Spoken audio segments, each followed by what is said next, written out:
सुधा ज्ञान सागर में आपका स्वागत है। आज हम पढ़ेंगे प्राचीन भारत का इतिहास। प्राचीन भारत के इतिहास में हम सबसे पहले पढ़ेंगे पाषाण काल। पाषाण काल में हम देखते हैं क्या है। तो सबसे इम्पोर्टेंट क्वेश्चन, रॉबर्ट ब्रूसफुट थे। कौन थे रॉबर्ट ब्रूसफुट? कौन थे? भूगर्भ वैज्ञानिक एवं पुरातत्वविद थे। क्या थे?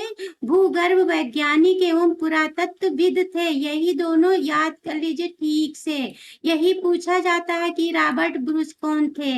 भारतीय प्राग इतिहास मतलब प्राचीन इतिहास का पिता कहा जाता है। जो भारतीय प्राग इतिहास का पिता किसे कहा जाता है? तो रॉबर्ट ब्रूसफुट को कहा जाता है।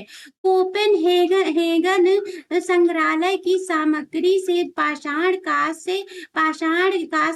पाषाण मतलब पत्थर के, कांस्य के और लोहे युग का त्रियुगी विभाजन किया गया। तो ये किसने किया था? ये थॉमसन ने किया था। किसने किया था? ये थॉमसन ने किया था। थॉमसन एक भूवैज्ञानिक थे जिन्होंने ये काम किया था। क्या किया था थॉमसन ने? एक पाषाण युग और कांस्य युग, लोह युग का जो है त्रियुगी विभाजन किया था। पशुपालन के साक्ष्य सर्वप्रथम मिलते हैं। कब से मिलते हैं? पशुपालन के साक्ष्य जो है मिलते हैं मध्य पाषाण काल से मिलते हैं। मध्य पाषाण काल में पशुपालन के प्रमाण जहाँ से मिले हैं वह स्थान है आदमगढ़। यह स्थान यूपी में पड़ता है। चौपानी मांडो, काकोरिया, मैदहा। आप क्या ये पूछ रहा है क्वेश्चन? चौपानी मांडो, काकोरिया, मैदहा एवं सराय नाहर राय स्थलों में से हड्डी के उपकरण प्राप्त हुए हैं। मतलब जहाँ से हड्डी के उपकरण प्राप्त हुए वो कौन कौन से स्थान है? तो दो ही स्थान है, ये मैदहा है और सराय नाहर राय है जो रायसेन में है। ये नाहर राय इससे सेन में है। हड्डी के उपकरण प्राप्त हुए हैं मैदाहा और सराय नाहर राय से। हड्डी से निर्मित आभूषण भारत में मध्य पाषाण काल में प्राप्त हुए हैं। तो मैदाहा से प्राप्त हुए हैं। एक ही कब्र में 3 मानव कंकाल मिले हैं। तो कहाँ से मिले हैं? दमदमा से मिले हैं। ये कहाँ से मिले हैं? दमदमा से मिले हैं। खादानों के कृषि सर्वप्रथम प्रारंभ हुई थी। जो खादान जो हम लोग बीज बोते हैं और अन्न उपजाते हैं तो वो सर्वप्रथम कहाँ से मिले थे? तो नव पाषाण काल से मिले थे। और नव पाषाण के अंतिम काल में जो है अग्नि की खोज हुई थी। अब क्या ये देखते हैं, इधर देखते हैं, ये देखो यहाँ आ गया है। इधर देखते हैं मानो यहाँ पर भारत में मानव का सर्वप्रथम साक्ष्य मिला है। जो मानव के साक्ष्य हैं, रहने के स्थान जो साक्ष्य है मानव पाया जाता था तो नर्मदा नदी के पास है। मानव द्वारा सर्वप्रथम प्रयुक्त अनाज, जो मानव ने सबसे पहले जो है अनाज उपयोग किया था वो कौन सा था? तो यह कौन सा था? जौ था। सबसे पहले जौ का प्रयोग किया था। लेकिन जौ और गेहूं की मान्यता दी जाती है। मानव द्वारा सर्वप्रथम प्रयुक्त अनाज था। भारतीय उपमहाद्वीप के कृषि के प्राचीनतम साक्ष्य मिले हैं। जो कृषि के साक्ष्य मिले हैं वो कहाँ से मिले हैं? तो लहुरा देव से मिले हैं। कहाँ से मिला है? लहुरा देव से मिला है। अब पुरा पाषाण युग, नव पाषाण युग, ताम्र पाषाण युग, लौह युग में से चालकोलिथिक युग किसे कहते हैं? ये इंग्लिश का शब्द है इसीलिए इसको इंग्लिश में कहा गया है चालकोलिथिक। तो ये जो है ताम्र पाषाण युग को कहा गया है।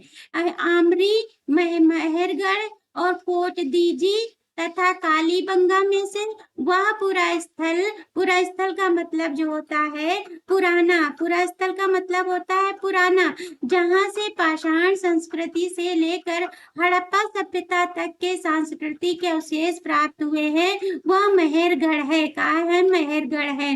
भारत में पशुपालन और कृषि के प्राचीनतम साक्ष्य कहाँ से मिले हैं? तो लहुरा देव और मेहरगढ़ दो ही स्थान से मिले हैं, लहुरा देव और मेहरगढ़ से मिले हैं। नवदा टोली का उत्खनन करवाया था। जो नवदा टोली स्थान था उसकी खुदवाई किसने कराई थी? तो HD सांकलिया ने कराई थी।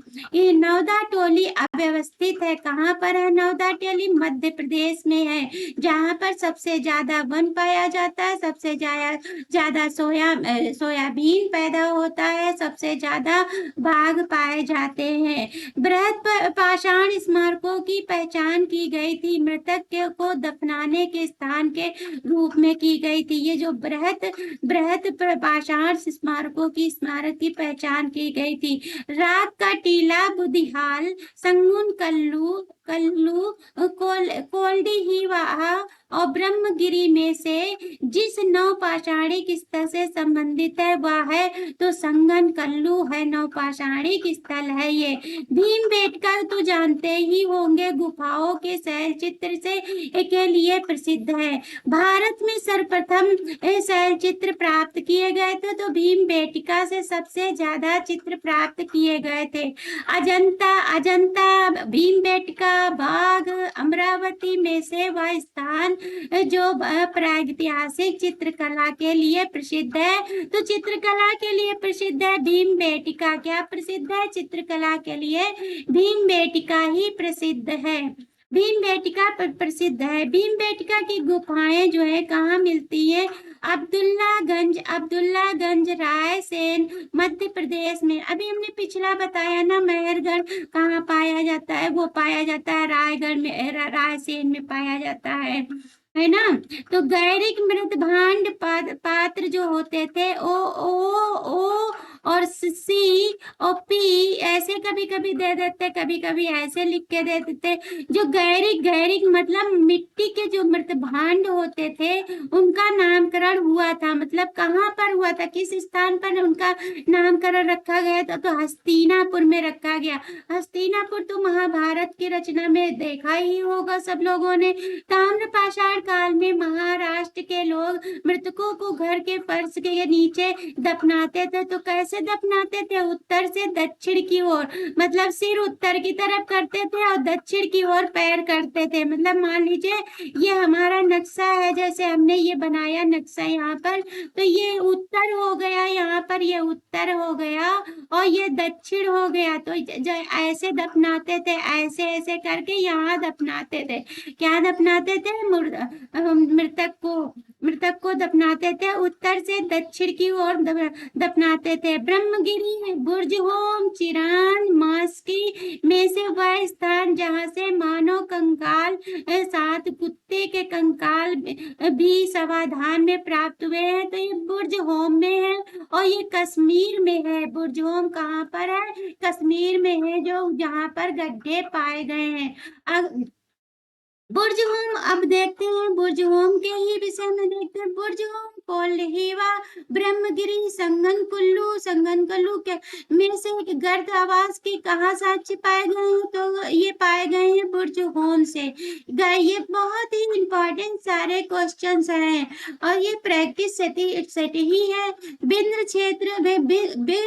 क्षेत्र का शिलाश्रय जहाँ से सर्वाधिक मानव कंकाल मिले हैं तो लेखेहिया से मिले हैं। कहाँ से मिले हैं? लेखेहिया से।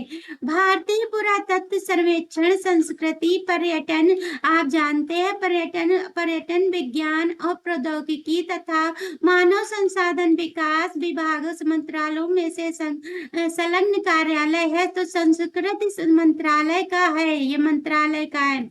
भारतीय पुरातत्व सर्वेक्षण के प्रथम महानिदेशक कौन थे? तो जॉन मार्शल थे। यहाँ पर देखो, रॉबर्ट ब्रूसफुट कौन थे? भूगर्भ वैज्ञानिक थे, पुरातत्वविद थे। और ये यहाँ पर क्या है? जॉन मार्शल है, महानिदेशक है। राष्ट्रीय मानव संग्रहालय कहाँ स्थित है? तो राष्ट्रीय मानव संग्रहालय भोपाल में स्थित है। कहाँ पर स्थित है? भोपाल में, मध्य प्रदेश की राजधानी है। अब आगे देखते हैं, सैंधव सभ्यता के विषय में पढ़ते हैं। हड़प्पा संबद्ध है, मतलब संबंधित है। हड़प्पा कहाँ से संबंधित? सिंधु घाटी सभ्यता से संबंधित है। ये रावी नदी में है और ये अब वर्तमान में जो है वहां पर पड़ता है, पाकिस्तान इलाके में पड़ता है। सिंधु सभ्यता संबंधित है, आद्य ऐतिहासिक युग था यह सिंधु सभ्यता।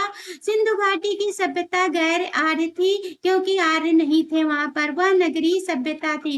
अब पूछा जाता है सिंधु घाटी सभ्यता कैसी कैसी थी, तो नगरीय सभ्यता थी। सिंधु घाटी की सभ्यता कैसी थी, तो नगरीय सभ्यता थी। सिंधु घाटी सभ्यता को आर्यों से पूर्व की रखे जाने का महत्वपूर्ण कारक क्या था, तो मृद भांड था। जो इन्होंने रखा था, मृद भांड बना के रखे थे, उन्हीं से इनके जो पहचान हुई है। सिंधु घाटी सभ्यता वैदिक सभ्यता से भिन्न थी क्योंकि इसके पास विकसित शहरी जीवन की सुविधाएं थी। यहाँ पर शहरी इलाका था जिस कारण जो है सिंधु घाटी सभ्यता विकसित मानी जाती है। इसके पास चित्रलेखी लिपि थी, चित्रलेखी। इसके पास लोहे और रक्षा शास्त्रों की ज्ञान का अभाव था। यहाँ तब लोहा और शस्त्र नहीं पाए जाते थे। शस्त्र मतलब औजार जो नहीं हमारे पाए जाते थे। हड़प्पा संस्कृत की जानकारी का प्रमुख स्रोत कहाँ से मिलता है, तो पुरातात्विक खुदाई से मिलता है। हड़प्पा सभ्यता की उत्पत्ति के संदर्भ में सही सुमेलन कीजिए, तो ये सही सुमेलन देखते हैं। सही सुमेलन है यहाँ पर। तो जो ये है EJH मैके, ये क्या थे, तो सुमेर में लोगों का पलायन था। इन्होंने कहा कि पलायन हुआ था, सभ्यता की उत्पत्ति के कारण था। मार्टी वेलन ने कहा पश्चिमी एशिया से सभ्यता के विचार का प्रवसन था। अमला आनंद घोष ने कहा कि हड़प्पा सभ्यता का उद्भव पूर्व हड़प्पा सभ्यता की परिपक्वता के परिमाण स्वरूप हुआ था। भारत में चांदी की उपलब्धता के प्राचीन साक्ष्य मिले हैं, यहाँ हड़प्पा संस्कृति से मिले हैं। हड़प्पा में मिट्टी के बर्तनों पर सामान्यतः उपयोग हुआ था, तो लाल रंग का हुआ था।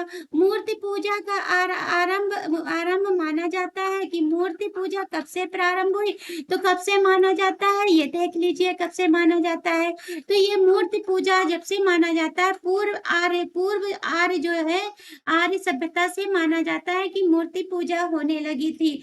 आर्यों के समय में गाय, हाथी, गैंडा, बाघ पशुओं में से जिसका हड़प्पा संस्कृति में पाई गई टेराकोटा कलाकृति में निरूपित नहीं हुआ है, वो क्या है, तो यहाँ पर गाय है। गाय नहीं पाई जाती थी। प्राचीन स्थल कौन सा था, तो पुरातात्विक खोज थी। लोथल कहाँ पर है, तो गोदीवाड़ा में है। कालीबंगा में क्या पाया गया, जुता हुआ खेत पाया गया है। कालीबंगा में जुता हुआ खेत पाया गया है। क्या पाया गया है, जुता हुआ खेत पाया गया है। अब अगला देखते हैं बनावली। बनावली में क्या क्या पाया गया है, तो बनावली में पक्की मिट्टी की बनी हुई हल्की प्रतिकृति मतलब हल्की आकृति पाई गई है। और सुमेलन देखिए यहाँ पर दिया है, स्थल है, ये नदी है। देखिए हड़प्पा किस नदी पर है, रावी नदी पर है। हस्तिनापुर गंगा नदी के किनारे बसा हुआ है। नागा अर्जुन कोंडा कृष्णा नदी पर है। पैठन कहाँ पर है, गोदा नदी पर है। कालीबंगा घग्गर नदी पर है। लोथल जो है भोगवा नदी पर है। रोपड़ क्या है, सतलज नदी पर है। आलमगीरपुर कहाँ पर है, उत्तर प्रदेश में है। लोथल कहाँ है, गुजरात में है। और किस नदी पर है, तो ये देख लीजिए भोगवा नदी पर है। कालीबंगा कहाँ पर है, राजस्थान में है। किस नदी पर है, घग्गर नदी पर है। रोपड़ कहाँ है, पंजाब में है। और किस नदी पर है, सतलज नदी पर है। बनावली कहाँ पर है, हरियाणा में है। हिसार है जहाँ पर, यहाँ हिसार स्थान पर है।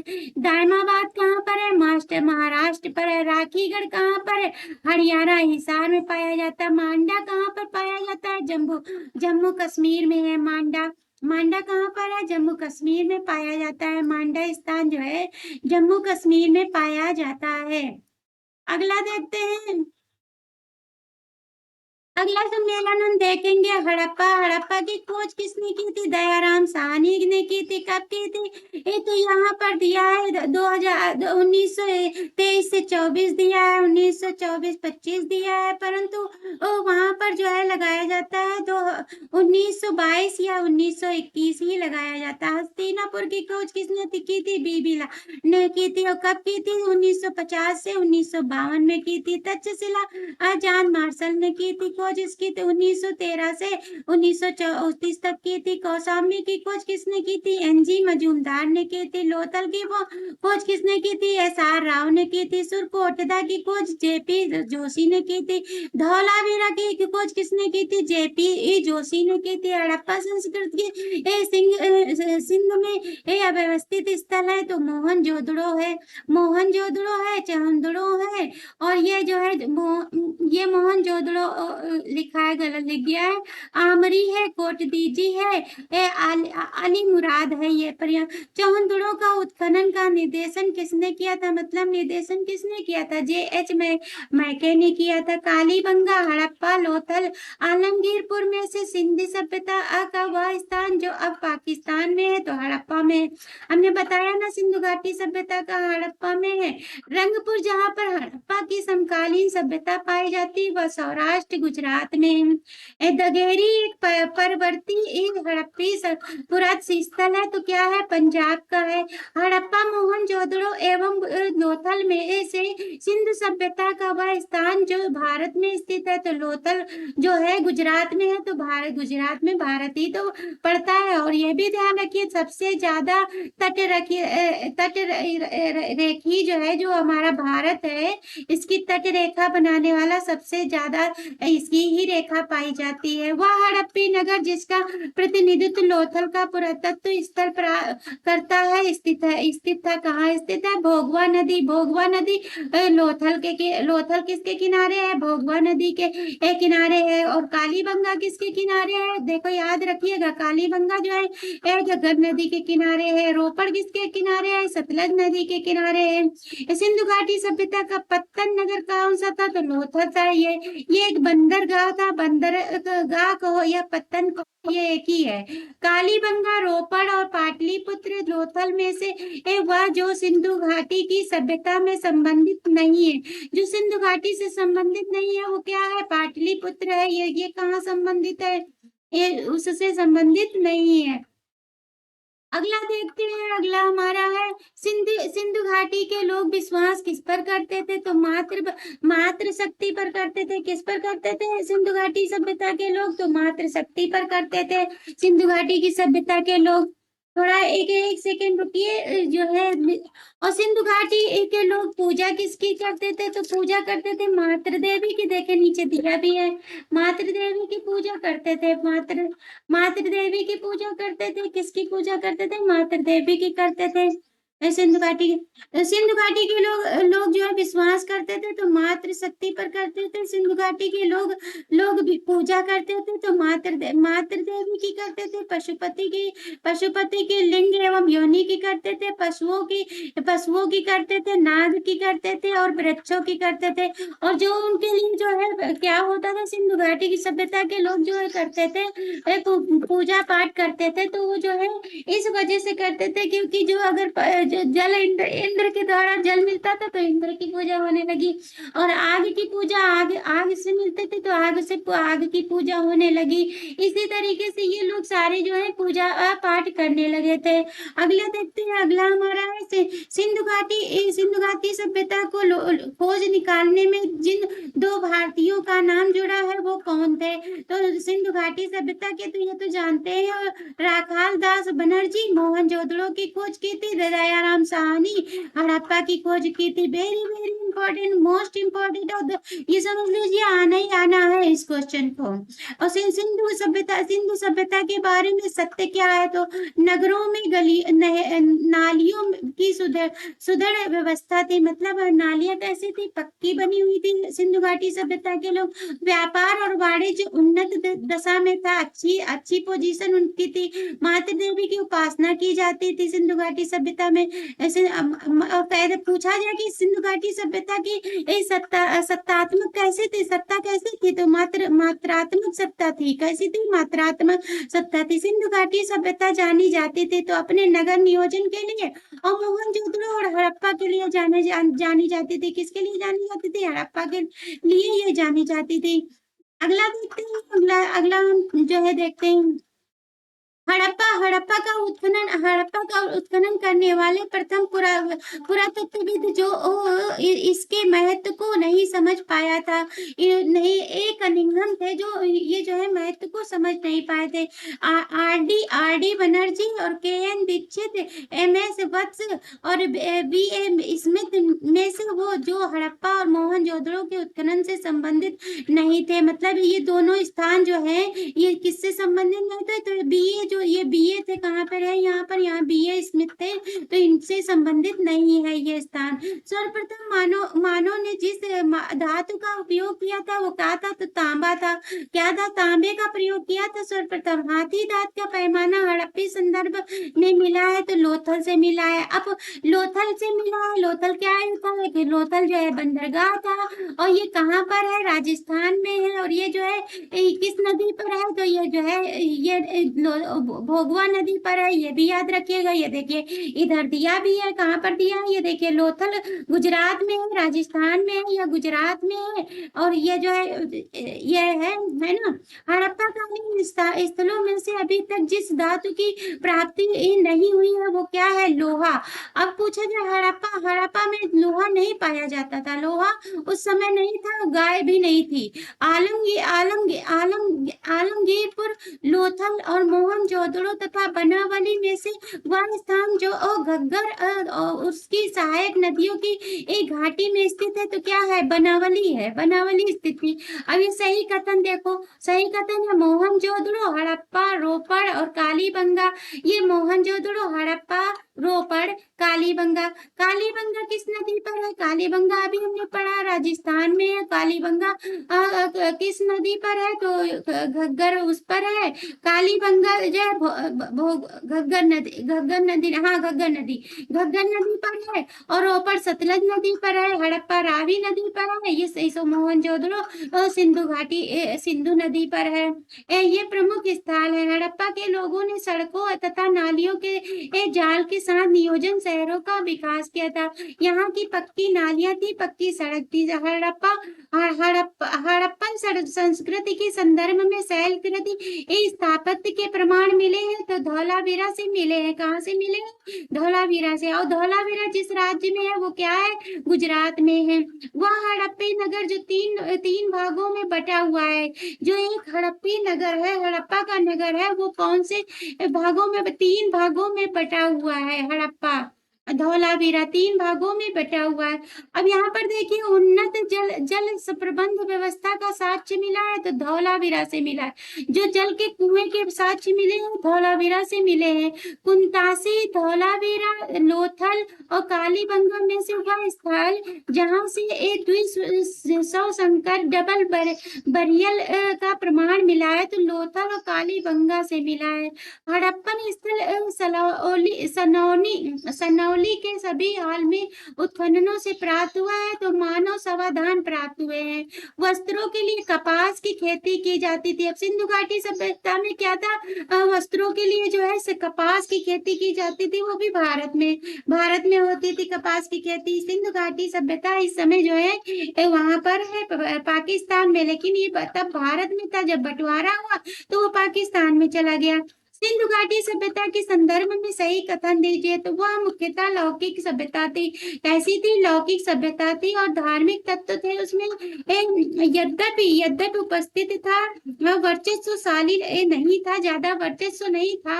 उस काल में भारत में कपास के वस्त्र बनाए जाते थे। भारत में अत्यधिक कपास की खेती की जाती थी सिंधु घाटी सभ्यता के समय में। अगला देखते हैं सिंधु घाटी सभ्यता के संदर्भ में सही कथन। वे देवियों और देवताओं दोनों की पूजा करते थे। देवी और देवताओं की दोनों की पूजा करते थे, क्योंकि मातृ देवी की पूजा करते थे, उधर जो है पशुपति की पूजा करते थे। सिंधु घाटी सभ्यता में संबंध विख्यात बृहत मुद्रा प्राप्त हुई है जो मोहनजोदड़ो में है। तो बैल की आकृति की जो मुद्रा प्राप्त हुई तो मोहनजोदड़ो से प्राप्त हुई है। वह पशु जिसका अंकन हड़प्पा संस्कृत की मोहरों में नहीं मिलता है, तो घोड़ा, गाय, ऊंट का नहीं मिलता है, लेकिन बैल का मिलता है। जिस पशु के अवशेष सिंधु सभ्यता से प्राप्त नहीं हुए हैं, तो शेर के नहीं प्राप्त हुए, घोड़े के तो सुरकोटिदा में प्राप्त हुए हैं, गाय के, ऊंट के भी प्राप्त हुए हैं। मृण पट्टिका पर उत्कीर्ण सिंह युक्त देवता की कृति प्राप्त हुई, तो कालीबंगा से प्राप्त हुई है। ये कालीबंगा से प्राप्त हुई है। वह सभ्यता जो नील नदी के तट पे पनपती थी, मिस्र की सभ्यता, नील नदी यहाँ पर अपने कहाँ है, मिस्र में। ये तो स्थान मिस्र में है, मिस्र की पनपती सभ्यता थी वो। और ये जो है, ये सभ्यता देखो, माया एजुकेट मुइस्का इका सभ्यताओं का उत्तर से दक्षिण का सही क्रम लगाइए। तो ये सही क्रम हमने पिछला वीडियो पढ़ाया था, उसमें बताया भी है। एजुटेक, माया और मुइस्का इंका, ये जो है बहुत ही इम्पोर्टेंट, मतलब उसमें हमने बताया है, पूरा विस्तार से बताया है, जाकर देखिएगा। लेखन कला की उचित प्रणाली विकसित करने वाली सर्वप्रथम प्राचीन सभ्यता कौन थी? तो सुमेरिया थी। कौन सी सभ्यता थी? सुमेरिया सभ्यता थी। ये सुमेरिया सभ्यता कहाँ की है? मिस्र की है, याद रखिएगा।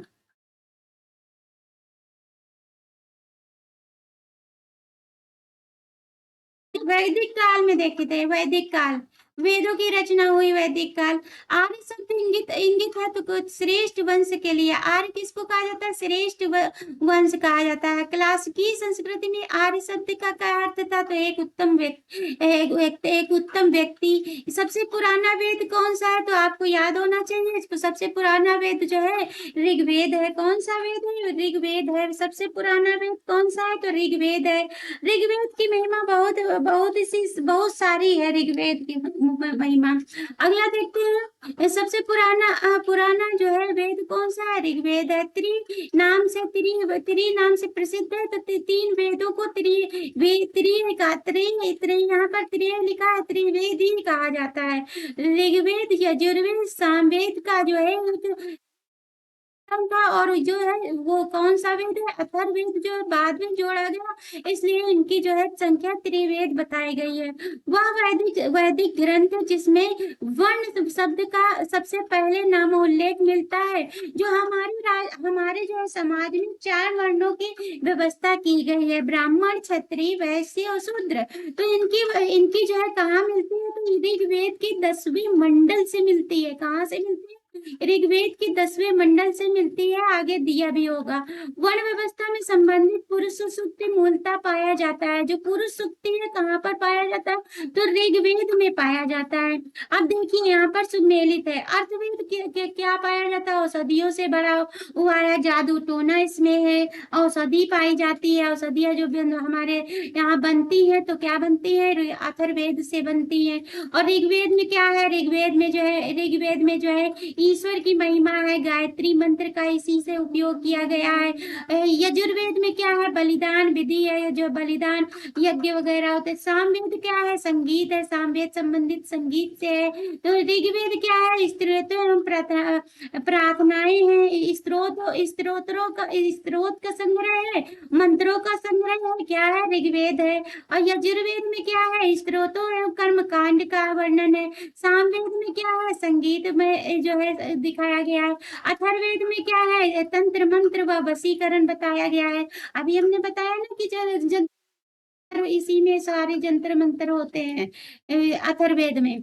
और देखिए अगला, देखिए ऋग्वेद, यजुर्वेद, अथर्ववेद तथा सामवेद 4 वेदों में से वह जिसमें जादुई माया और वशीकरण का होता है, तो बताया ना अथर्ववेद, बताया हमने भी। ऋग्वेद में ऋचाएं हैं कितनी है? 1552 है।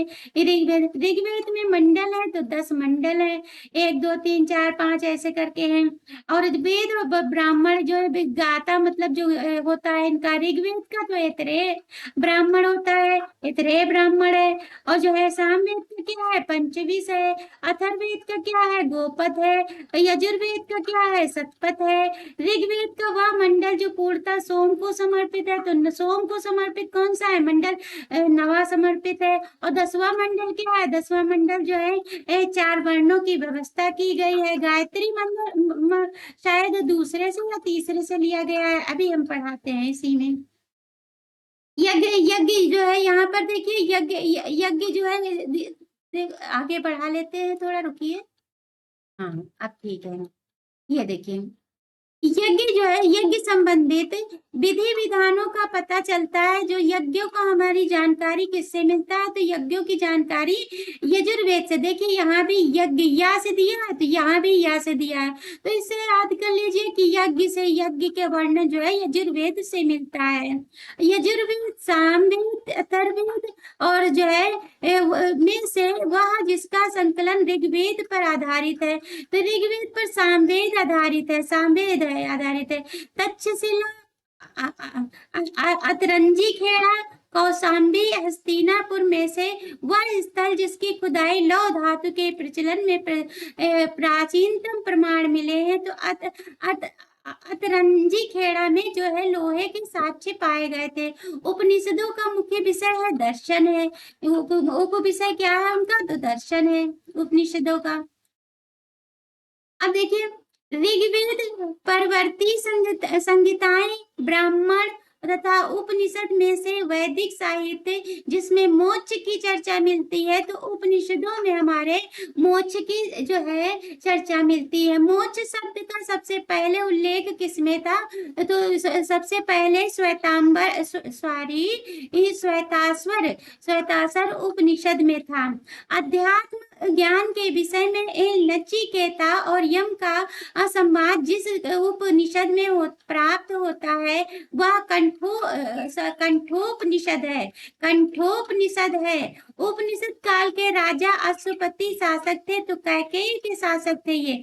वैदिक साहित्य का सही क्रम लिखिए, तो वैदिक साहित्य का सही क्रम है, वैदिक संहिताएं पहले होगा, फिर ब्राह्मण होगा, फिर आरण्यक होगा, फिर उपनिषद होगा। अब आरंभिक वैदिक साहित्य में सर्वाधिक वर्णित नदी कौन सी है, तो जो ज्यादा बार वर्णित नदी की गई तो सिंधु नदी है। वैदिक नदी अस्किनी की पहचान की जाती है चेनाब नदी के रूप में की जाती है।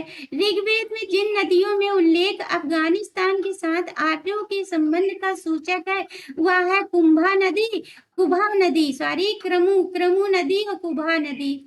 तो यहाँ पर देखिए, कुभा नदी कहाँ पर है, काबुल में है। पारूसी कहाँ पर है, रावी नदी के ये पुराने नाम थे इसके। वैदिक नदियां हैं, ये आधुनिक नाम है। जो अब पारूसी है, ये रावी नदी है जो सिंधु घाटी इस सभ्यता के किनारे, सिंधु घाटी सभ्यता जिसके किनारे बसी हुई है। सदानीरा गंडक कहा जाता है, सतुद्री कहा जाता है, सतलज नदी जो पंजाब में है। और सतलज नदी में रोपड़ किनारे पाया जाता है, उसी सतलज।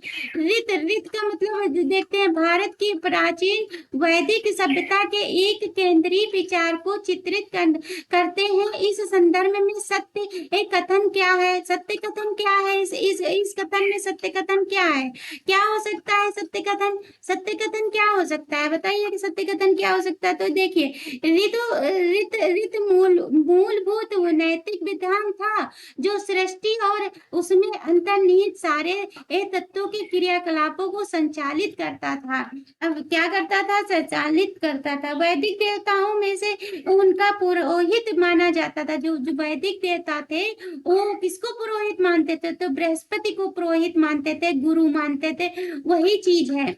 लोपा मुद्रा, गार्गी, लीलावती तथा सावित्री में से वह ब्रह्मवादिनी जिसने कुछ वेद मंत्रों की रचना की थी। तो किसने की थी, लोपा मुद्रा ने की थी। ये कौन थी, एक सन्यासिनी थी जिन्होंने जो है इन्होंने वेद मंत्रों की रचना की थी। ब्रह्मवादिनी जिसने जो है ब्रह्मवादिनी नहीं, इनमें से लोपा मुद्रा ने जो है ये जो है इसकी रचना की थी वेद मंत्रों की।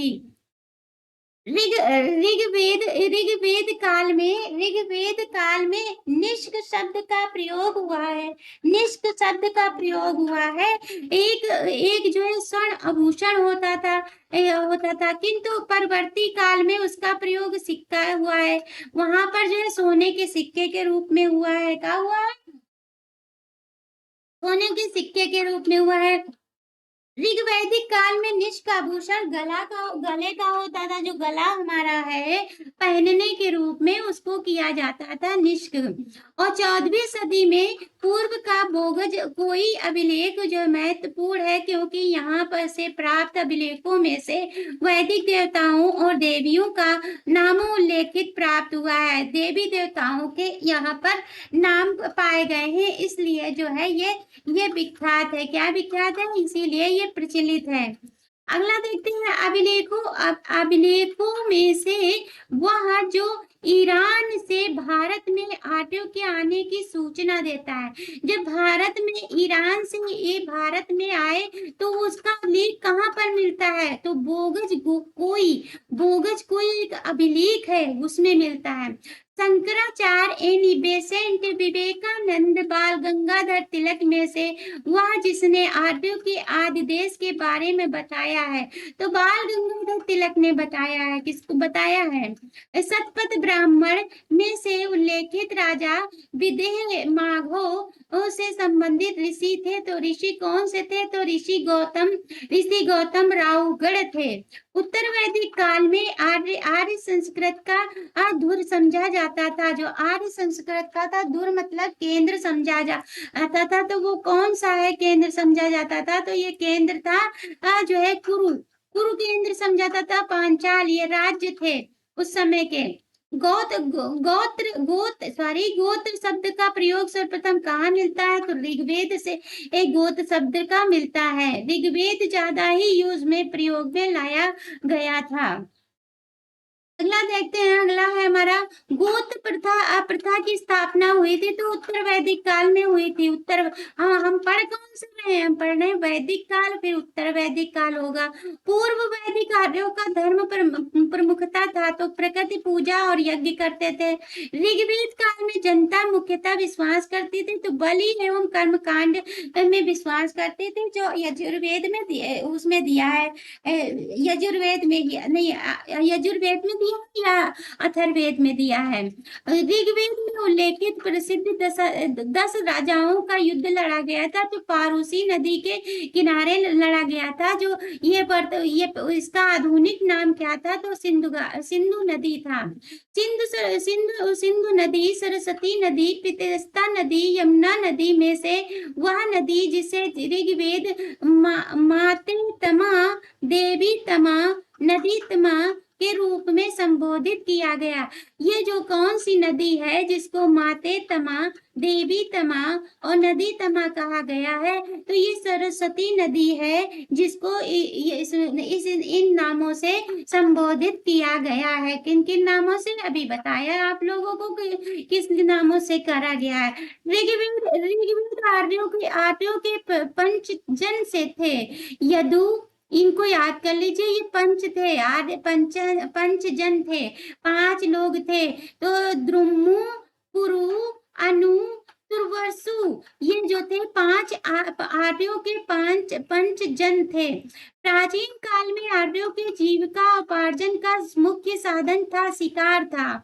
ऋग्वेद में उल्लेखित यव शब्द जो है जिस कृषि उत्पाद हेतु प्रयोग किया जाता है वो जौ है। जौ को यव कहा गया है। अच्छा, वैदिक युग के प्रचलित लोकप्रिय शासन प्रणाली क्या थी? तो वंश परंपरागत राजतंत्र थी। सभा और समिति को प्रजापति की 2 पुत्रियां कहा गया है। जो ये सभा थी, एक का नाम था, एक का नाम समिति था। तो ये प्रजापति की 2 पुत्रियां थी, तो इनको किस उसमें कहा गया? तो अथर्ववेद में कहा गया है। आर्यवेद तथा जीवन का विज्ञान का उल्लेख किसमें मिलता है? तो अथर्ववेद में मिलता है। हमने कहा ना कि जो है सब जो है जड़ी बूटियां और जो है जादू टोना सब किसमें मिलते थे? अथर्ववेद में मिलते थे। अब देखिए ऋग्वैदिक काल का था, तो एकैवादी और बहुदेववादी था। क्या था? एकैवादी और बहुदेववादी था। सर्वाधिक ऋग्वैदिक सूक्त समर्पित थे, तो इंद्र को समर्पित थे। किसको समर्पित थे? इंद्र को समर्पित थे। ऋग्वेद में इंद्र के बाद सर्वाधिक संख्या में मंत्र संबंधित है, तो अग्नि से संबंधित है। जो इंद्र के सबके बाद जो मंत्रों की संख्या है तो अग्नि है। पहले सबसे ज्यादा मंत्र जो है इंद्र के पाए जाते हैं, फिर अग्नि के पाए जाते हैं। ऋग्वेद में युद्ध देवता समझा जाता है, तो युद्ध देवता माना जाता है, तो इंद्र को। पूर्व वैदिक कार्यों को सर्वाधिक लोकप्रिय देवता कौन सा था? तो ये था, इंद्र था। 600 से सॉरी 800 से 600 ईसा पूर्व का काल जुड़ा था, तो ब्राह्मण युग से जुड़ा था। गायत्री मंत्र के नाम से प्रसिद्ध मंत्र सर्वप्रथम मिलता है तो ऋग्वेद से मिलता है। गायत्री मंत्र की रचना किसने की? तो विश्वामित्र ने की। सर्ग प्रतिसर्ग वंश और मनवंतर और वंशानुचरित संकेतक है किसके हैं? तो पुराणों के हैं। ये जो है ये संकेत किसके हैं? तो पुराण के हैं। देखिए, सर्ग, प्रतिसर्ग, वंश, मनवंतर और वंशानुचरित, मतलब जो वंश से चरित्र चला आ रहा है उसका वर्णन कहाँ मिलता है? तो पुराणों में मिलता है। तो वंशानुचरित, सर्ग, प्रतिसर्ग, वंश, मनवंतर और वंशानुचरित संकेतक मिलता है, तो पुराणों के से मिलता है। पुराणों की संख्या कितनी है? तो 18 है। हमारे समाज में जो है भारत में 18 पुराणों की संख्या है। 4 वेद बताए गए हैं, 18 पुराण बताए गए हैं, 108 जो है उपनिषद बताए गए हैं। श्रीमद् भागवत गीता मौलिक रूप से लिखी गई है। श्रीमद् भागवत गीता संस्कृत में है। महाभारत मूलतः जानी जाती थी, जय संहिता नाम है इसका। हिंदू पौराणिक कथा के अनुसार समुद्र मंथन हेतु जिस सर्प से रस्सी के रूप में स्वयं को प्रस्तुत किया था वो कौन था? तो वासुकी थे।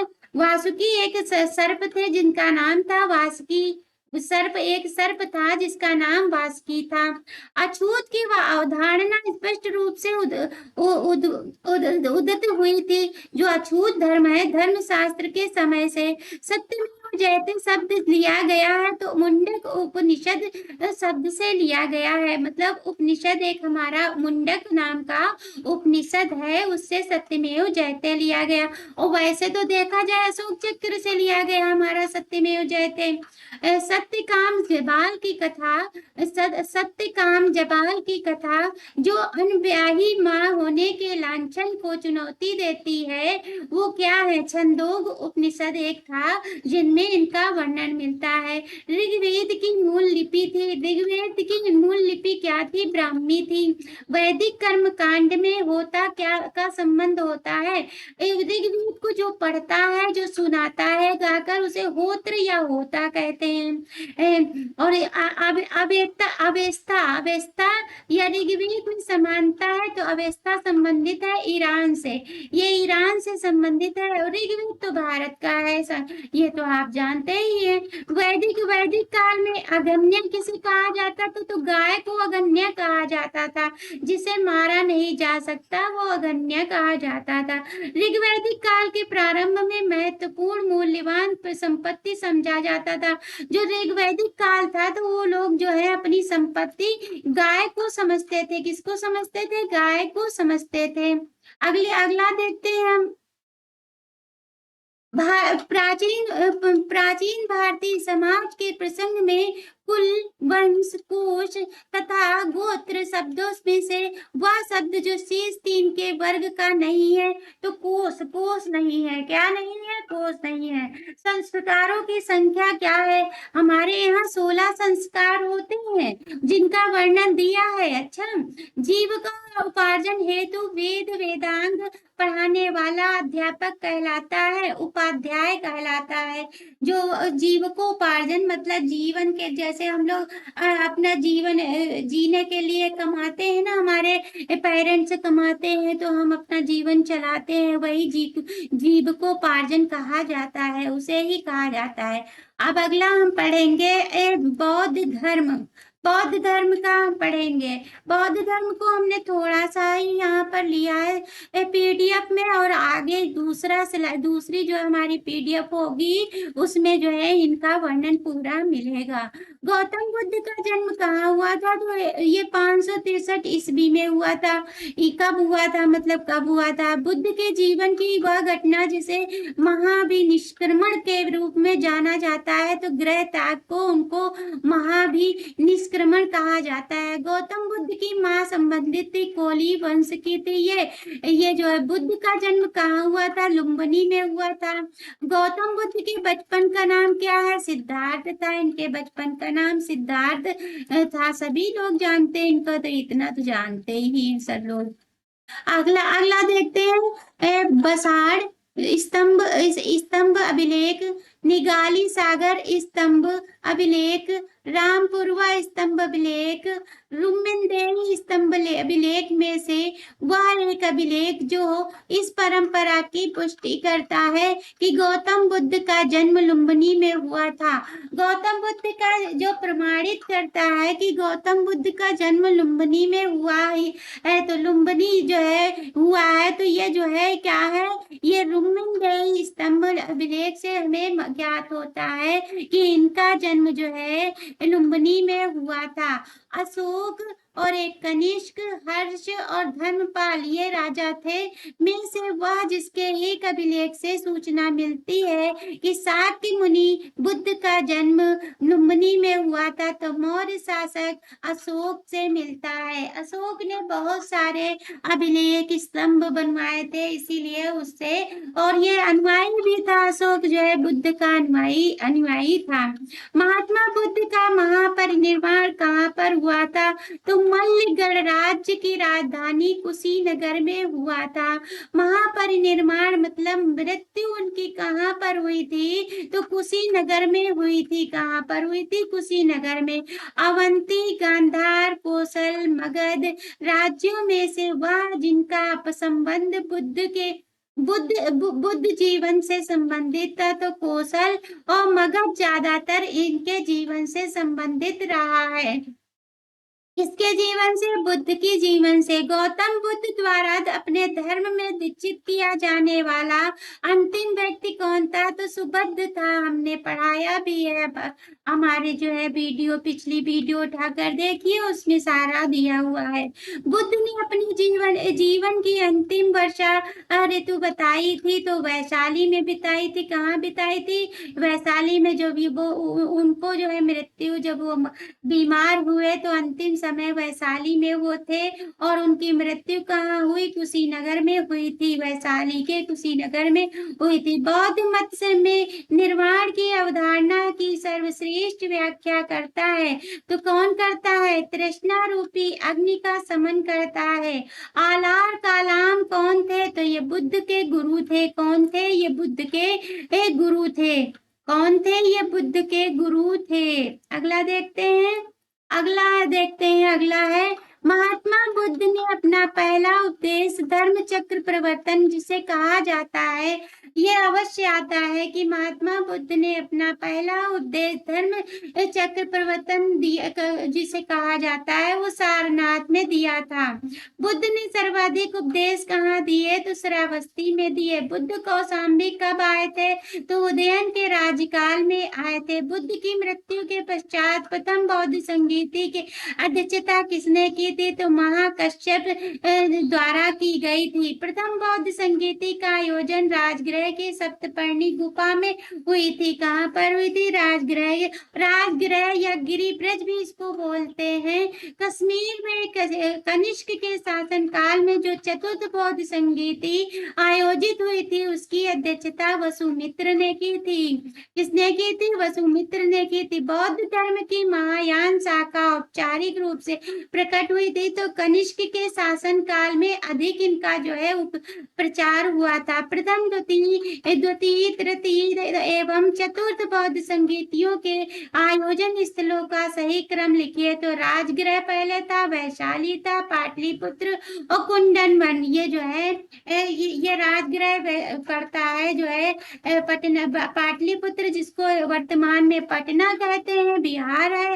राजगृह भी बिहार है। वैशाली तो शायद वहां पे कुशीनगर था, और ये कुंदन वन जो है जम्मू कश्मीर में है।